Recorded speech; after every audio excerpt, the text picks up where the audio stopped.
All right, ladies and gentlemen, welcome to episode 142 of RickCast. I'm showing a little too much here, y'all. Be a little bit more decent for y'all.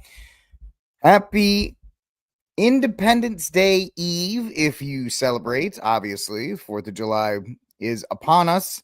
We know this because all the podcasters are running away to celebrate the holiday, even though the holiday doesn't start until tomorrow, but that's neither here nor there. We're here tonight. We're going to be here tomorrow night too. Even if it is a quiet ship, RickCast will broadcast just to make sure y'all get whatever is out there. Anyway, hope everybody's having a wonderful day. If you are off for the 4th, I am happy for you, and I think it's going to be a wonderful time for you. And it's well earned. It's the middle of the summer. It's a little dead. It's a little tired. It's a little dog days. People going a little slow. We're ready. We're ready to go here on RickCast. The big beautiful bill has passed. It has passed. I guess it's a great thing. Yay! Woohoo! Second Amendment community got steamrolled again. Of course we did, because why not? And then we'll talk about some things. I mean, yes, the abortion thing, the Planned Parenthood thing is good. I don't mind the money for ICE. That's good. Some of the things are good, but really, I mean, if I tell people the issues that are most important to me are abortion and then, firearms, I like the defunding of Planned Parenthood for a year. I think it's only 1 year. People are acting like it's some kind of long-term thing, but it's actually not. It's only 1 year. But I'll take it. I'll take it.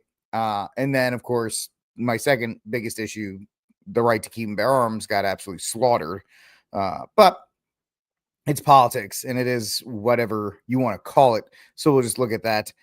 Julio Cesar Chavez Jr. was arrested. Interesting. We'll look into that. New Orleans, the levees are sinking again.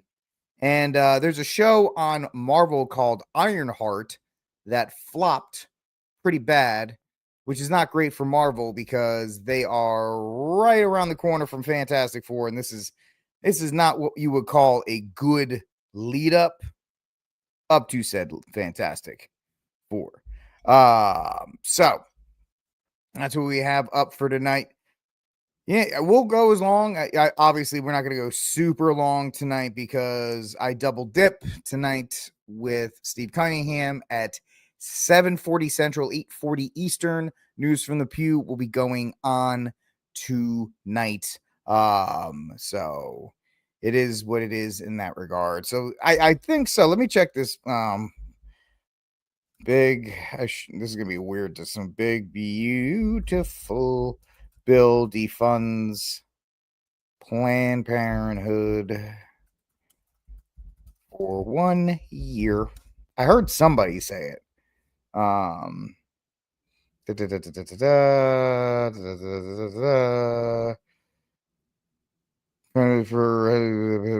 1 year. Okay.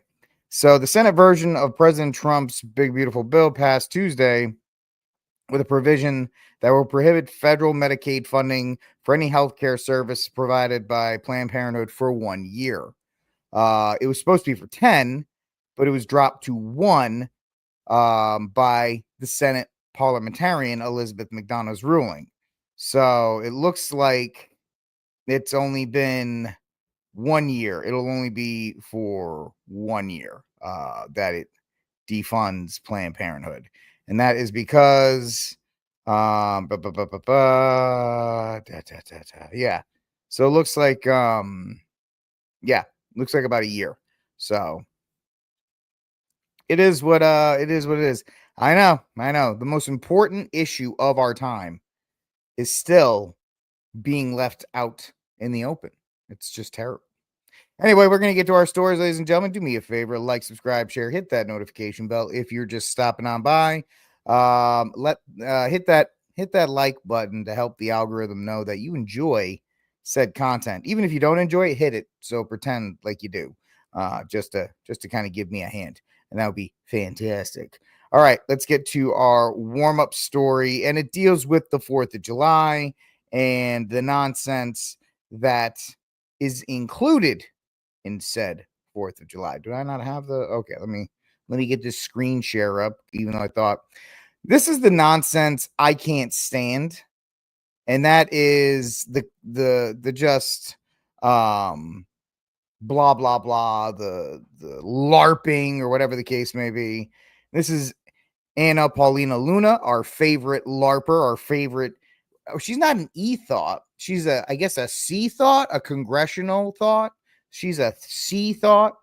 Of course, all these people will say, I'm a Christian and I love God and he's my savior. But then they're like, no King's Day tomorrow. Yeah, well, they're sorry, Christ is king. So that's automatically not correct. That's not what it means. It's either all or nothing, homie. A friendly reminder that the 4th of July was brought to you by the Right to Bear Arms, which y'all, Anna Paulina Luna, just screwed over the 2A community to do, and refusal to pay taxes. What is the going tax rate? what is the going tax rate right now? Because the idea that Second Amendment and taxes, well, yeah, that's not really a good thing, because the tax rate, we revolted, I think it was like 3%, right? 3% of taxes. And so the minimum is 10%, and it goes all the way up to 37%. So I don't think you can really brag about taxes and guns. Oh yeah, by the way, this shotgun that is down here, this AA 12, this is an automatic shotgun, essentially. You and I can't own this, but Representative Paulina, she can have it in her little cosplay photo shoot. And it's just ridiculous what we allow our politicians to get away with. It's just so stupid. And I kind of hate it a because it's just dumb. This is the exact same thing as Nancy Mace. Oh, well, Anna Paulina Luna, she's based. No, they're all losers. They're all LARPers, and women shouldn't be in Congress because they're too busy doing this stupid crap. Right? Look at me pose. Ooh. No. Can you actually not screw American people over? That would be fantastic. Let's see. Did I get fireworks? I'm not a fireworks person, so unfortunately, I did not.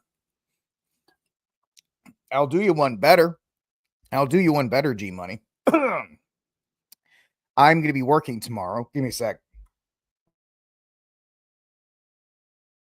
I'm at the age where every time I take a drink, there is a possibility I'm going to choke on it. I don't know if that happens to you. Happens to me way too often. Might be a genetic defect. I don't know. However, tomorrow I'm going to be at the gun range for our Machine Guns of Freedom, because the gun range that I work at is a class 3, and we have automatic weapons. We have automatic guns. So one of our most popular automatic guns is the Thompson. We have a Tommy gun. So we're going to be promoting the fact that you can shoot machine guns tomorrow at the gun range, and that's going to be my fireworks. So I'm going to be at the gun range from like 11:30 to 4:30, and then I'll come back and I'll do the show with you guys. You can own, well, no, civilians can't. FFLs can, class 3s can. That's why you said illegal. FFLs can own automatics, but individuals, I mean, you technically, Mark, you're right. You got to pay a lot of money. Pay a lot of money to do it. Raymond, that happens to me too, man. I'll be sitting in, on the couch and then all of a sudden it's just like choke, and I think my body's trying to kill me because it's just that we're done, man. So it just happens. So yes, I have, I'm going to be working. Hopefully I'll get some video tomorrow of me shooting a Thompson, and I can show you guys how awesome I look when I do it. My little roly-poly self. I'm trying to lose weight, but it is what it is. Mark, I'm going to try and do that for myself tomorrow for the first time. So hopefully it will be a lot of fun. I'm going to have fun no matter what, because I always love working at the gun range. Like I say, if I could find a range to pay me like $50,000 to $75,000 a year to be an instructor and just like hang out, that would be the dream. It would be the absolute dream. And that was kind of close to the job I was going to get, or I applied for. I didn't know if I was going to get at Staccato, where I was going to be an RSO. But they wanted me to work Sundays. I won't work Sundays. You know, I will. There's other people that will, but I'm not a good Catholic. But one thing I will not do is compromise my faith for personal satisfaction or personal anything. I've known YouTubers. I've had YouTubers suggest to me that I drop Catholic out of my spiel to get more followers. And that's just, I will never scandalize anybody. So I'll never tell you who it was. But yeah. It's what some people will do for fame and notoriety. Not this guy, which is why it's a nice, small, compact group of people hanging out. All right, ladies and gentlemen, let's get to our second warm-up act. U.S. Supreme Court sides with Trump in South Sudan deportation flight.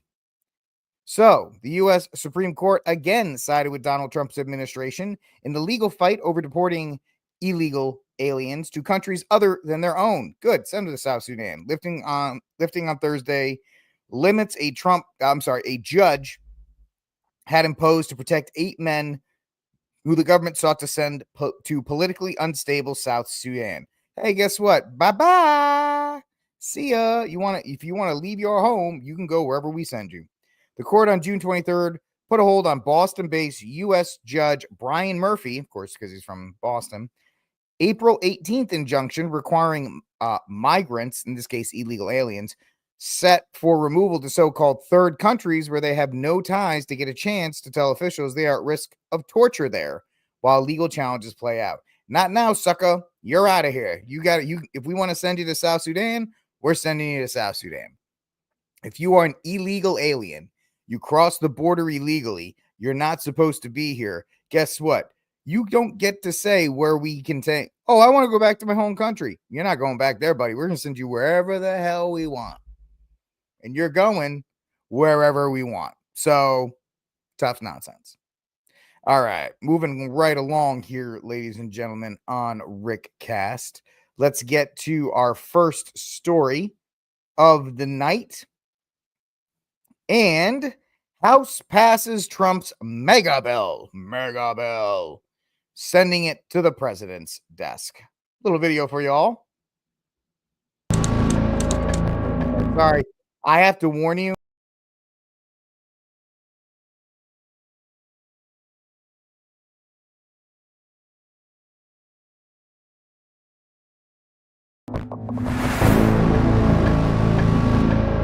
In Washington this week, the United States Senate passed what may be the most consequential and controversial economic bill in over a decade.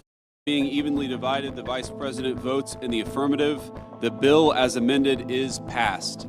It's been called the One Big Beautiful Bill. Pushed forward by US President Donald Trump and Senate Republicans, the legislation is part tax overhaul, part spending shift, and part political statement. It rewrites key aspects of how America taxes, spends, and governs, and does so with sweeping consequences for ordinary people, global markets, and the climate. Supporters say it's a long overdue correction. Critics say it's a reckless, deeply unfair reshaping of the American state.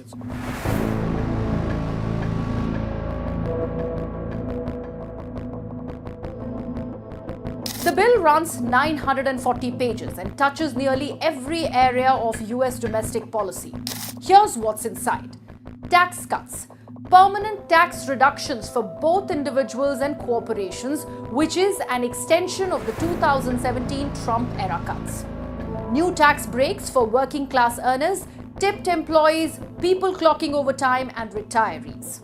A temporary increase in how much Americans can deduct in state and local taxes, which is being seen as a win for high tax states. Spending increases.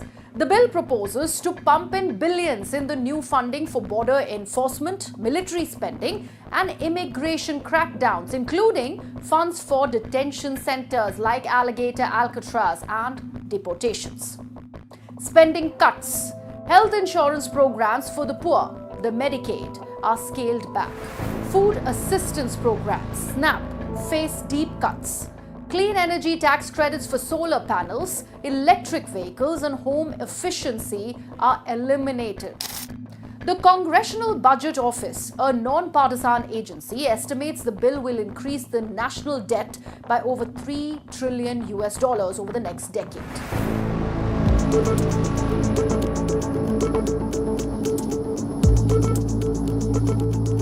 Now let's talk winners and losers.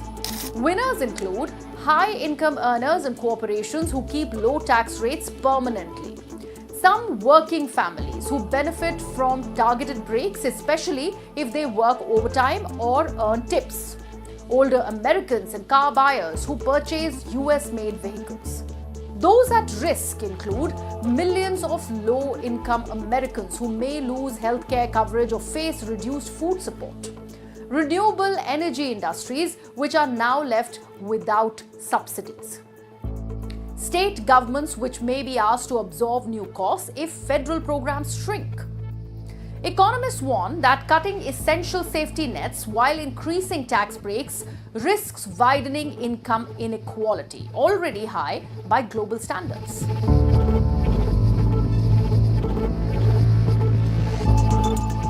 This bill is not just economic, it's political.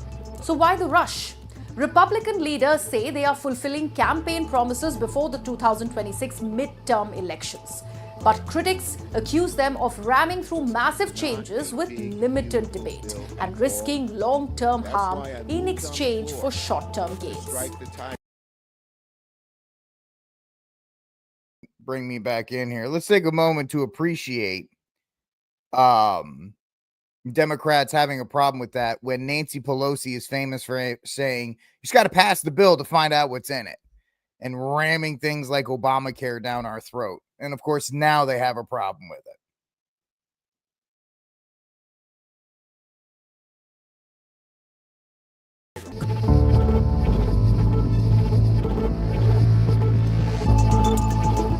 Criticism has come from expected quarters and some surprising ones. Congresswoman Alexandria Ocasio-Cortez, a leading progressive, has said that this bill is, quote, cruel and regressive, arguing that it takes food and care from the working poor while enriching those who already have the most.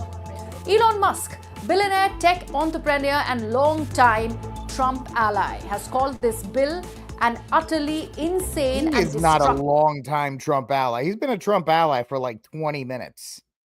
So India AI here is not very correct in that. Betrayal. He's warned it would kill clean energy innovation, inflate the national debt beyond. People are asking in the chat, why do they call clean energy? Remember, this lady is like the Indian Ron Burgundy. She is just reading whatever somebody put on the teleprompter. She has not had an independent thought all day, probably.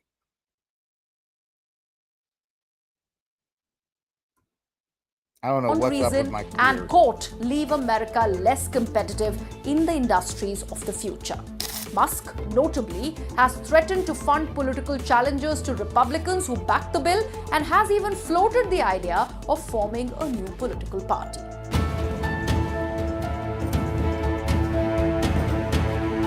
So why should the rest of the world care? The US pulling back on clean energy subsidies could stall global momentum in fighting climate change. Without America's financial... Lady, India AI, just give me a second. You want to talk about climate change? Has anybody ever seen the river in India? I know I've been picking on India a lot lately. Or like, remember when we had to change plastic straws because of the turtles? And then we found out that most of the plastic comes from Southeast Asia. So it's like, I'm sorry, the US, these United States does more for quote unquote clean energy and try to save the planet than any other country outside of maybe some European countries.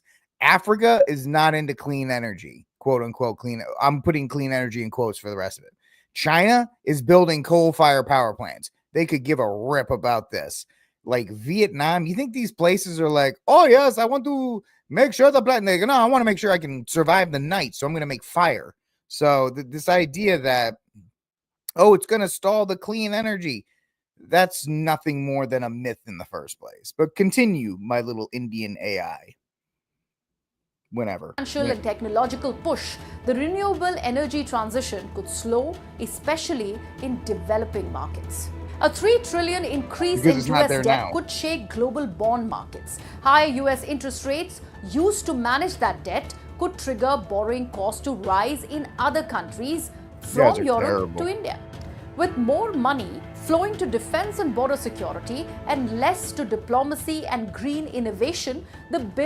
I think we'll all take that. More money to the border and to defense and less to green energy. I'll take that. Bill hints at a more inward-looking, militarized America. For global allies and trade partners, the shift is as symbolic. America's already militarized. If we can use the militarization to kind of get rid of more immigrants, then I'm good with it. Symbolic as it is structural. In a country that remains economically powerful and politically divided, the one big beautiful bill is less about beauty and more about choices. I do like the fact that we call it the one big beautiful bill to make like India AI here try to the one big beautiful bill. Who gains, who sacrifices, and what kind of country America wants to be.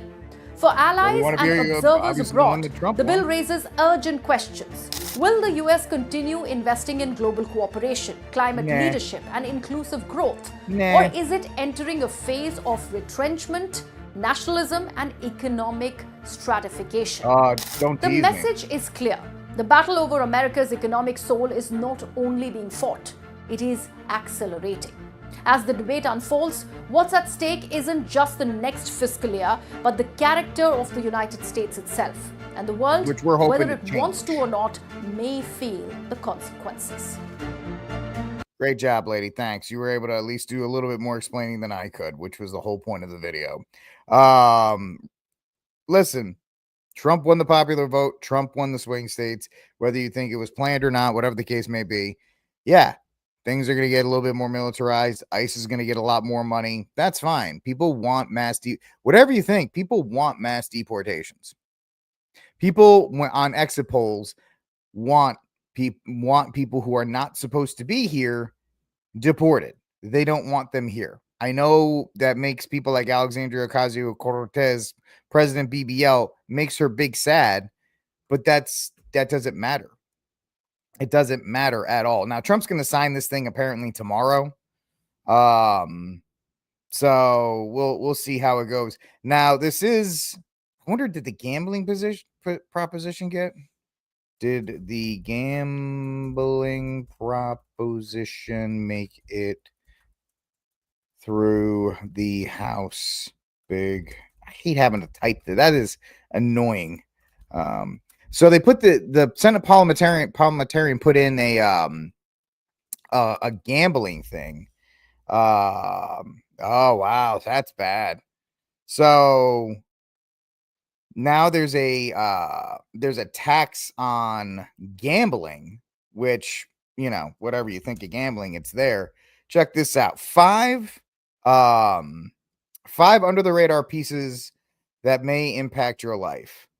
So there are 5 different things that are in here.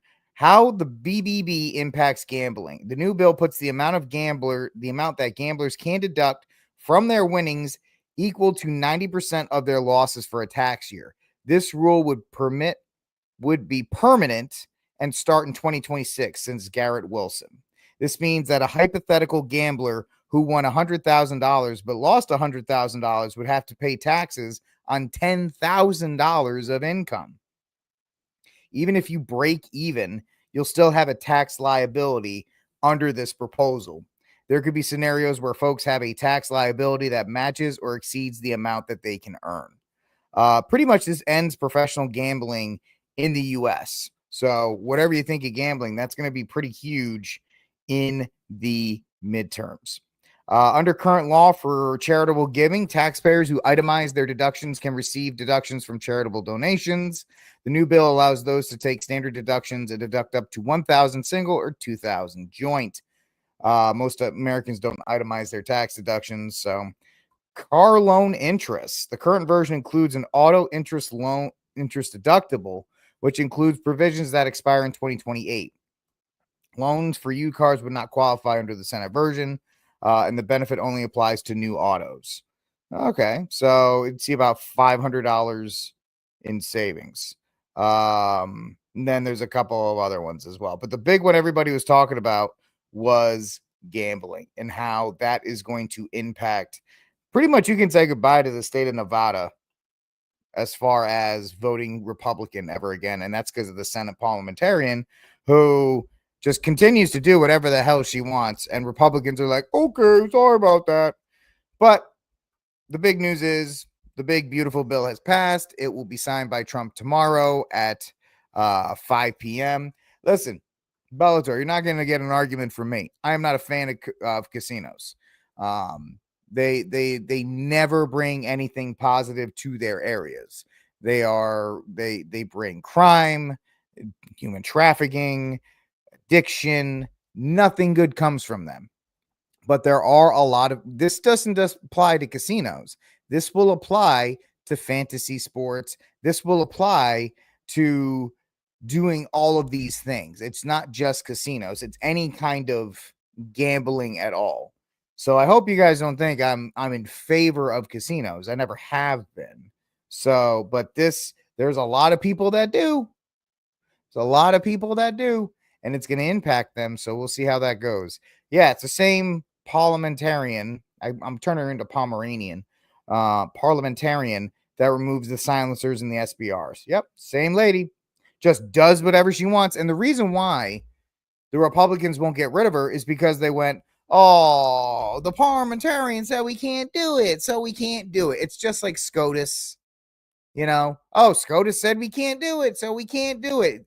Congress does whatever it can to find a way to not do its job. So that's really why they do it. So nope, doesn't apply to Oklahoma. Why doesn't it apply to Native Americans? Because Native Americans operate on their own countries. Native American, like the Native American land, those aren't U.S. That's not U.S. land. So that won't hit them. This will hit Vegas. I think they're building a casino in the Bronx. It'll hit that one.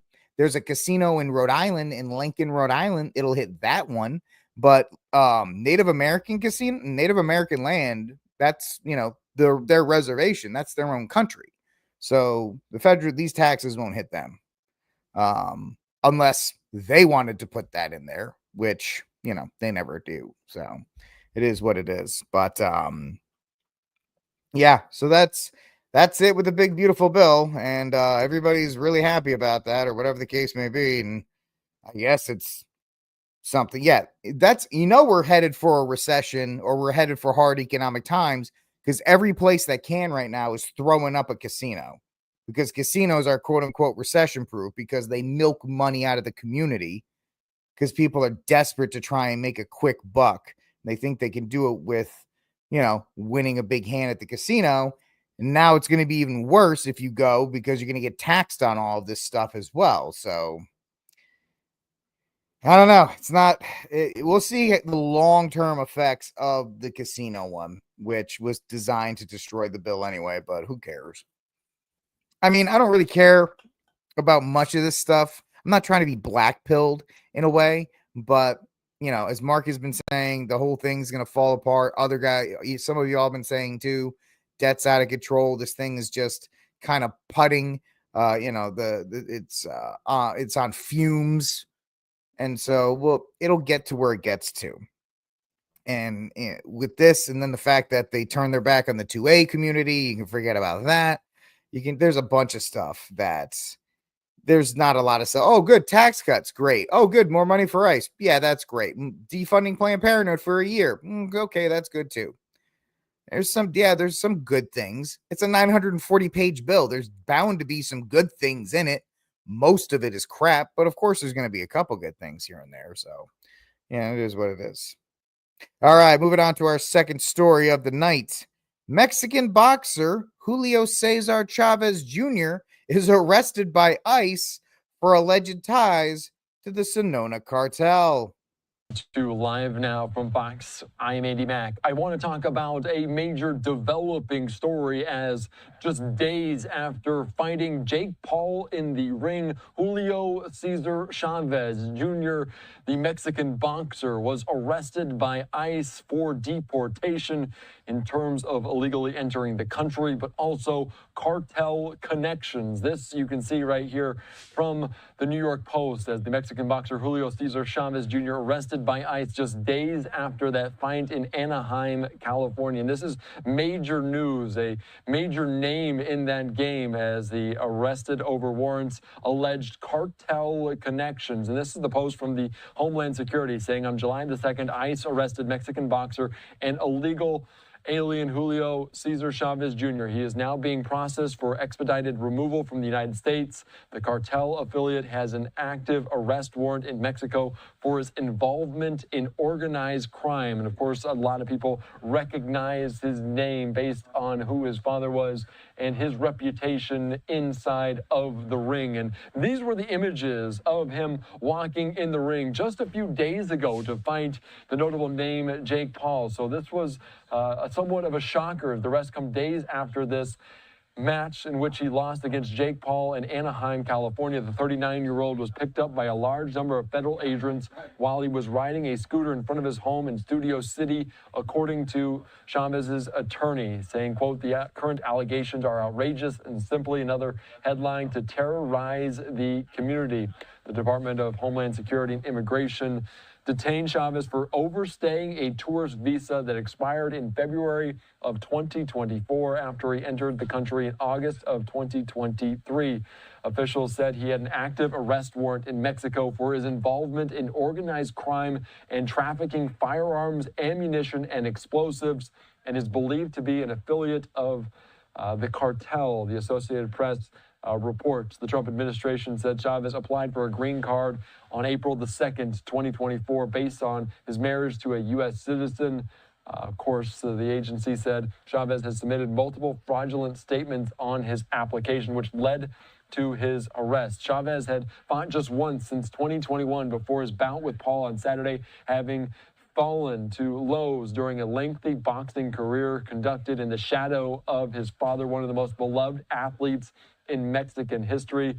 His son, Julio Cesar Chavez Jr., had failed drug tests, served suspensions, missed weight, while being widely criticized for his lack of dedication, perceived lack of dedication to the sport. He still rose to heights, winning the WBC middleweight in 2011, defending it 3 times. And after battling drug addiction for long stretches of his career, Chavez went into a rehab clinic and claimed to be clean for the Paul fight. He looked in the best shape of his years while preparing for the match. So again, this is a breaking news event. Julio Cesar Chavez Jr. arrested by ICE, expedited deportation for being in this country, overstaying a visa. And we're following it closely here on Live Now from Fox. Let's line away for another quick.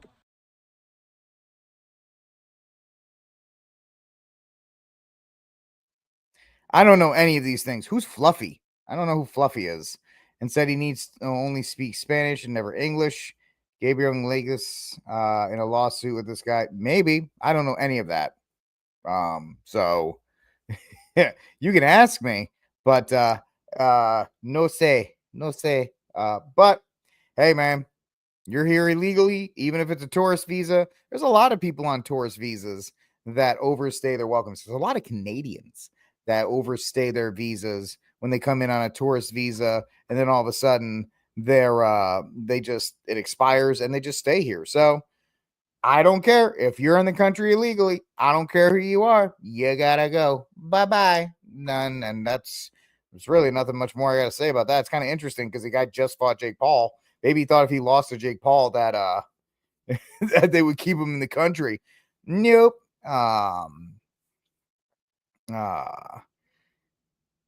They won't show, fake news won't show the illegals. Unbelievable.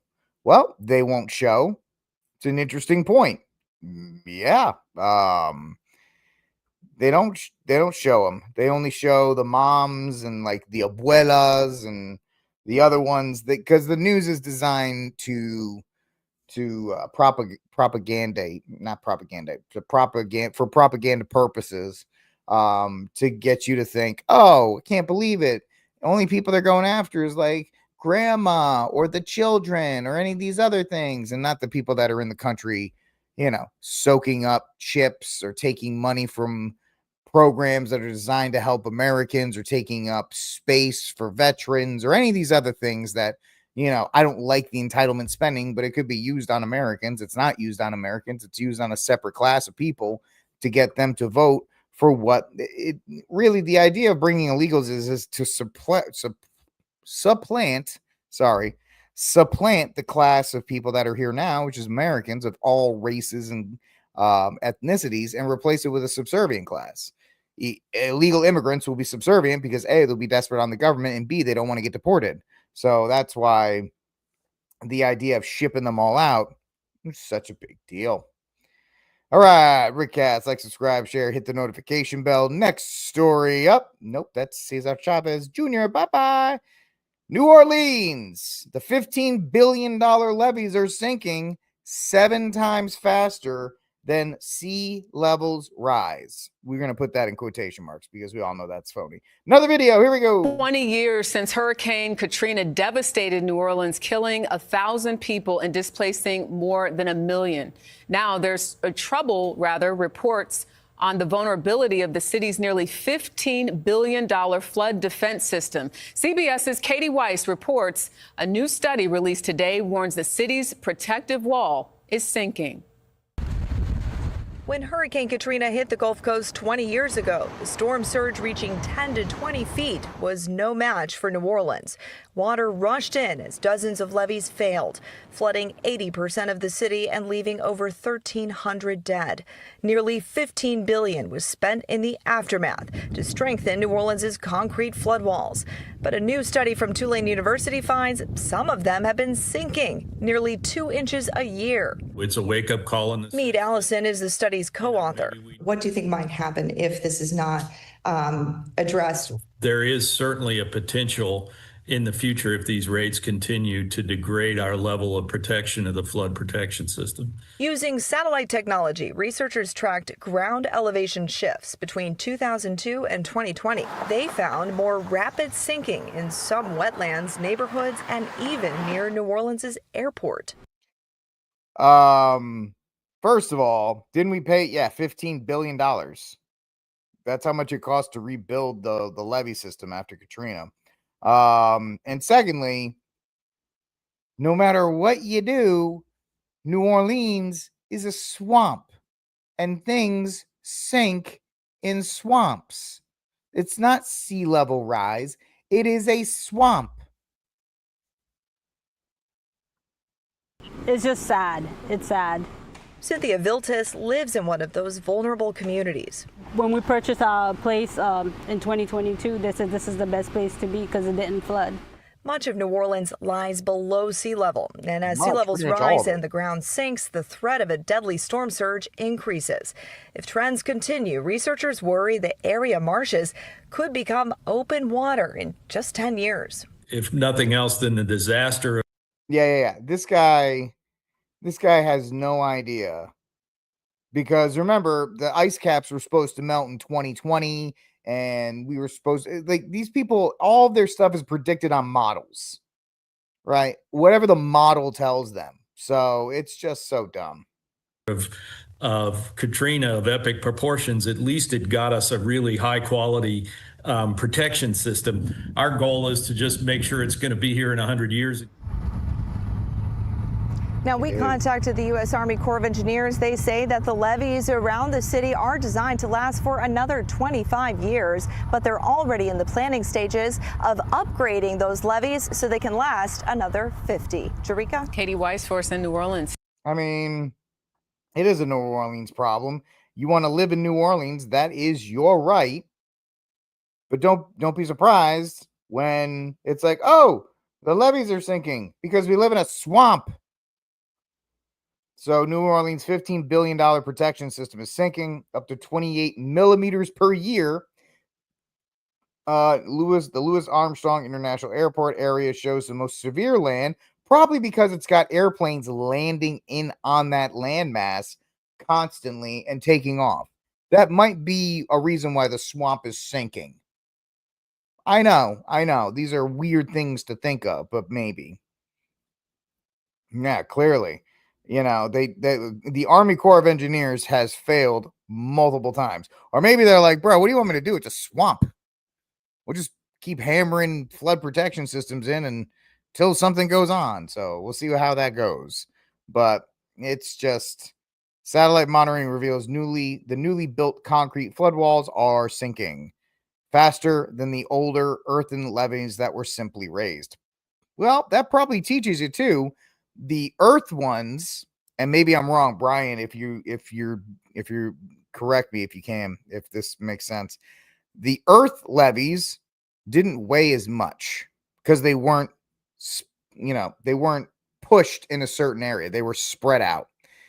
All the weight of the concrete barriers is in one place. It's just straight up and down. With the earth levees, it's spread out. The stress of it is spread out, so it's not so much pressure on one particular point. So yeah, go figure. The new ones worse than the old ones. Even in the future, nothing works. So not it's an absolute disaster.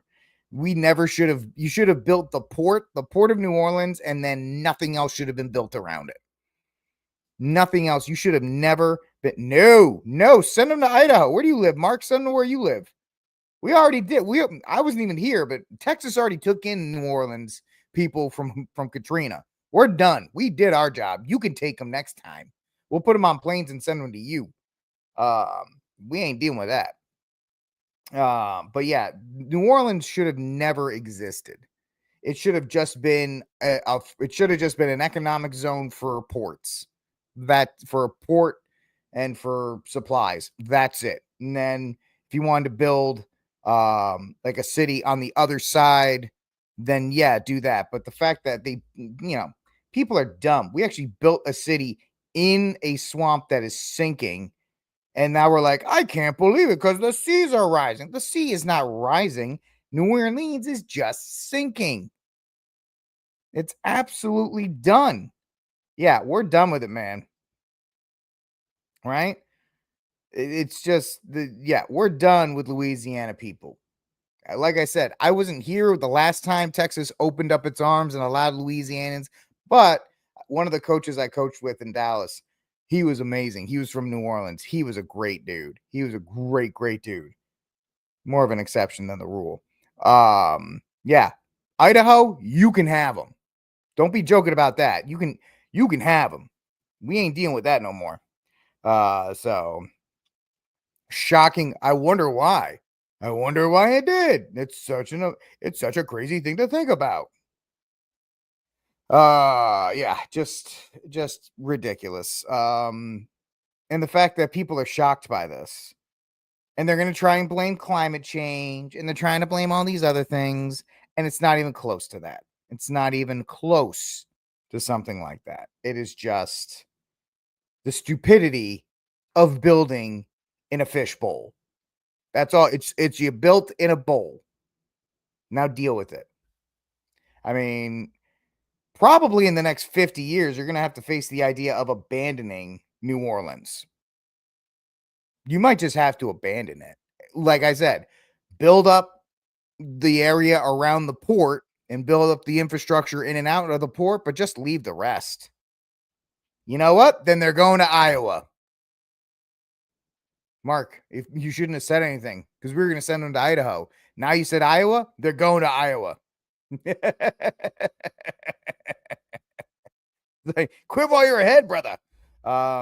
Anyway, we're going to send them to Iowa and make Idaho pay for it. Too many eyes, right? Too many eyes up there, up in that beautiful part of the country, away from the water, out in God's country, the flatlands. I've never been to Iowa. I'd like to go sometime. It looks really nice. I'm not even lying. I think Iowa looks beautiful. I think pretty much every part of these United States has beauty in them, except LA. LA stinks.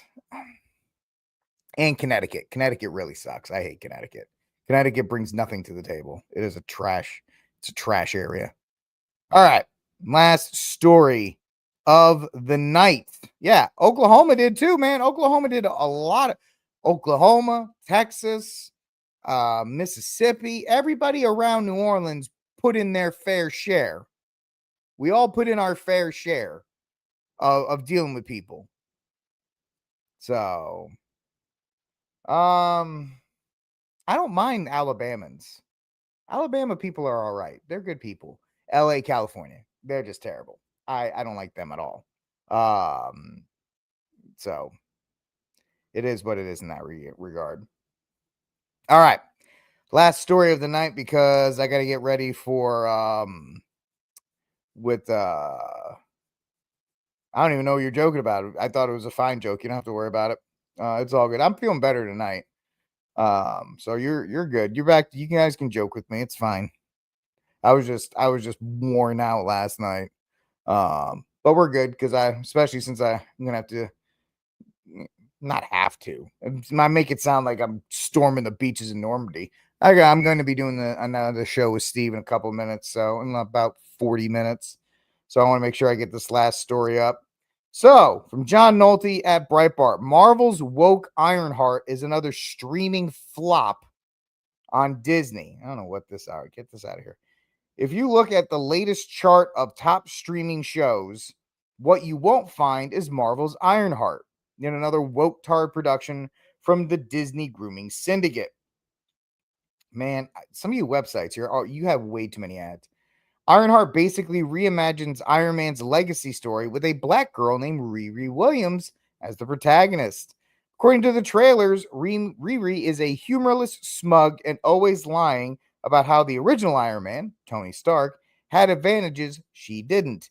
After all, his success in creating Iron Man was made because he enjoyed the privilege of being a billionaire. And Riri goes to MIT on a full ride and gets constant grants and scholarship money. And so it's one of these things. Disney released 3 episodes of Ironheart, which shouldn't have given it an advantage in the streaming ratings, because it's always ranked by minutes. The streaming ratings are ranked by minutes watched. You'll see, if you ever look at Nelson or whatever these other charts are, they'll tell you, hey, 500 minutes watched, 1,000 minutes watched, whatever the case is. And then they go from there. But this didn't work. Ironheart's debut didn't even hit the top 10. And as the Park Place points out, at the bottom of the chart is little watch crime film called Mobland, which, by the way, don't watch it. I know people will tell you Mobland is a great show on Paramount. Cussing, nudity, sex. I had to turn it off within the first 5 minutes.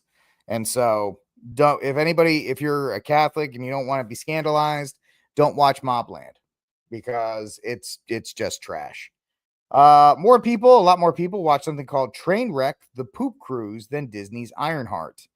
So normal people obviously don't like Ironheart. We already know they're not watching it. Also, as it sports a pathetic audience rating of 3.7. Why are we even talking about this? Well, this is the entertainment part of the show. Secondly, it is a terrible lead-in to the next flop, which is going to be Fantastic Four, coming out in about 3 weeks, since we're in the month of July. Jurassic World has come out. We'll look at the box office tomorrow night, the tracking of it, how it's done so well so far. I've already got my ticket for Superman next Thursday, and then I will see Fantastic Four when it comes out as well. Yeah, no, that's what I'm telling you. Don't watch Mobland. I'm begging you, don't watch it. And if somebody tries to tell you it's good, tell them no, it is not good. You cannot watch it. It is bad. It is very, very bad. Do not watch Mobland. Yeah, Mark, it would be nice if we had good people in Hollywood, but It is what it is in that regard. The Ironheart trailer is tough. It's really tough to watch because it was written and it ended its film production run in 2022, meaning it stopped filming then.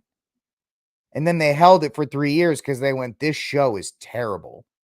Like, we can't recast it. We can't not release it because we've written this into contracts.